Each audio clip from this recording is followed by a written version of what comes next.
Bem, essa apresentação é uma apresentação feita para os clientes da dermatoclínica, para a gente, na verdade, fixar as informações que foram passadas durante a consulta. Se você tem um cão alérgico, né, a pergunta é como que a gente vai fazer o diagnóstico e de qual doença alérgica a gente está falando. A gente está abordando, na verdade, três doenças alérgicas que são as doenças que podem acometer um cão. A dermatite alérgica à picada de ectoparasitas, nós estamos falando de pulga e carrapato. A alergia alimentar, que nós estamos falando de problemas com a proteína do alimento. E a dermatite atópica, que trocando em miúdos é alergia a substâncias que tem na poeira. Essas são as três alergias que um cão pode ter, e essa figura aqui já está explicando que o cão pode ter mais de uma alergia. Então, a bem da verdade, a gente vai estudar qual a possibilidade, qual é que está cometendo aquele paciente e qual o tratamento mais adequado. No caso de dermatite atópica, a gente tem uma outra explicação somente focada em dermatite atópica. O diagnóstico é clínico, não há nenhum teste que a gente possa fazer e que dê o diagnóstico. Nenhum, nenhum. Se a gente gastar 10 minutos no Instagram, é capaz de a gente encontrar um teste alérgico aí, algum veterinário propagando. Isso só pode ser usado quando a gente fala de dermatite atópica e, como eu disse, é na terceira apresentação. São três apresentações para a gente poder tirar dúvida. Isso também para você poder discutir em casa, para o proprietário que não teve oportunidade de acompanhar a consulta, o esposo foi sem a esposa, o pai foi sem o filho, e aí vocês podem fixar as informações. Por que, que esse diagnóstico tem que ser clínico? Aqui eu tenho um animal com alergia à pulga e aqui eu tenho um animal com dermatite atópica. Ambos estão com infecção secundária associada. Clinicamente eles são muito parecidos. Aqui eu tenho um cachorro com dermatite atópica e aqui um cachorro com alergia alimentar, ambos com um quadro crônico. Aqui eu tenho um cachorro com blefarite, que é a inflamação das pálpebras. Notar que pugs, shih tzu, lhasa apso, bulldog francês, dentre outros, esses cachorros de focinho curto ou muito peludinhos, eles podem ter associado ao quadro a pigmentação da córnea, cílios que nascem fora do lugar, né? Então, a questão de alergia é importante que você avalie a pálpebra do seu cão, né, no caso o veterinário, mas é importante que também a gente não esqueça que outras coisas podem estar acontecendo. Então, um dos principais sintomas de cão alérgico é coçar o olho ou em volta do olho, mas nessas raças que eu citei, tem que ver também se não há outro problema ocular associado. As patas são muito acometidas, os cães mordem as patas, traumatizam, aqui está sangrando, fica escuro, infecciona, fica crônico. Sempre que fica crônico, fica escuro. Isso não tem nada a ver com sarna ou outras coisas do gênero. Lesão lombar, né? Ou lesão perianal, o cão coça muito. Antigamente algumas pessoas falavam, se está nessa região é pulga. A gente sabe que não. Este animal tinha alergia à pulga, este animal tinha dermatite atópica e este cão tinha alergia alimentar. Como você sabe que esse cão tem alergia alimentar? Porque quando a gente muda a dieta dele, ele fica bom. Não existe outra maneira, não existe outro teste. Como eu disse, o diagnóstico de dermatite alérgica ele é clínico por eliminação. Esse cão também tinha alergia alimentar e ele tinha o pacotão da alergia. Ele tinha lesão lombosacra, né, coçava a cauda, coçava a região lombar. Aqui depois da dieta, ele também tinha alergia alimentar.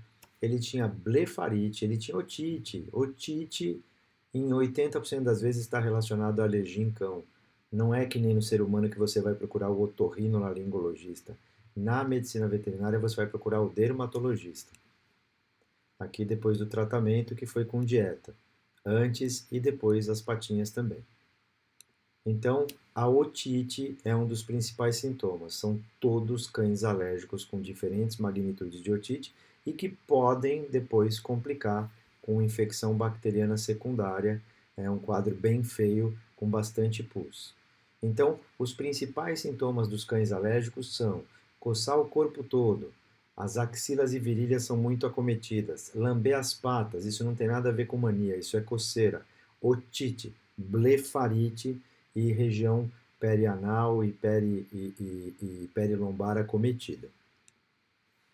Então, eu tenho essas 3 doenças, né? Dermatite alérgica à picada de pulga, alergia alimentar e dermatite atópica.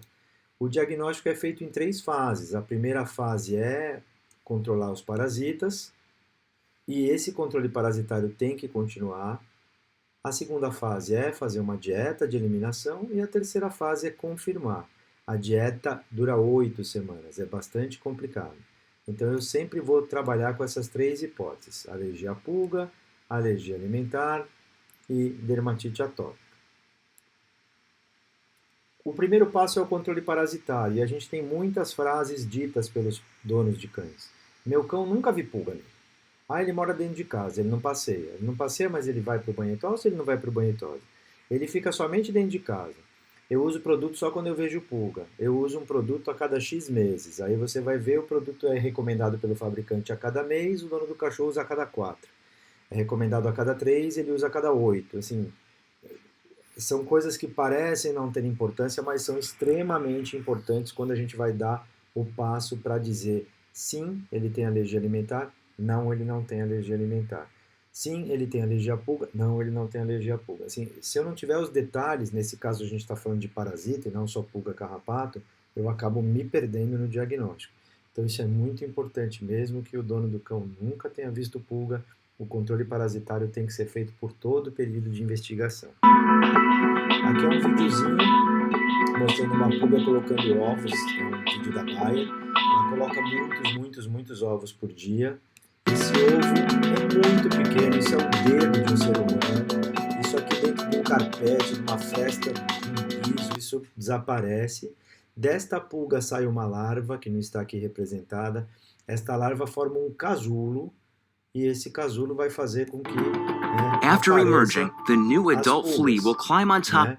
Tudo isso está na fresta do carpete, né? No meio dos fiapos do carpete, está na fresta do piso de madeira, está na fresta do taco. Se tiver grama, piorou. Se tiver terra, piorou. Então, quando a pulga comete o cão, ela pode se multiplicar na casa. E o importante para a gente, né? A nossa clínica é em São Paulo, mas também estamos tendo muito problema com carrapato. E o carrapato é a mesma coisa. Se o ambiente estiver infestado, é bem difícil controlar. Então, se eu quero fazer uma abordagem boa no meu paciente alérgico, o controle parasitário é muito importante. Após eu confirmar a ausência de pulga e carrapato, ou seja, eu fiz um controle bem efetivo e não teve melhora, é o momento da gente fazer o próximo passo e fazer a dieta. E claro, essa é a fase mais chata, cheia de detalhe. O proprietário vem com conceitos completamente errados do ponto de vista científico. Algumas coisas estão enraigadas nas pessoas. Então a gente vai ter uma apresentação só para falar da dieta. E aí a gente passou a primeira fase do controle parasitário e vamos agora fazer 8 semanas de dieta. 8. E quanto tempo demora para o meu paciente que tem alergia alimentar, quanto tempo demora para ele melhorar? 8 semanas. E a dieta é muito chata, a gente vai falar disso na outra apresentaçãozinha que é para fixar as informações. Ok? Eu espero que tenha ficado claro que o diagnóstico é por eliminação e que a gente tem como primeiro ponto revisar o controle parasitário, né? O próximo passo é fazer a dieta e que é a apresentação a seguir.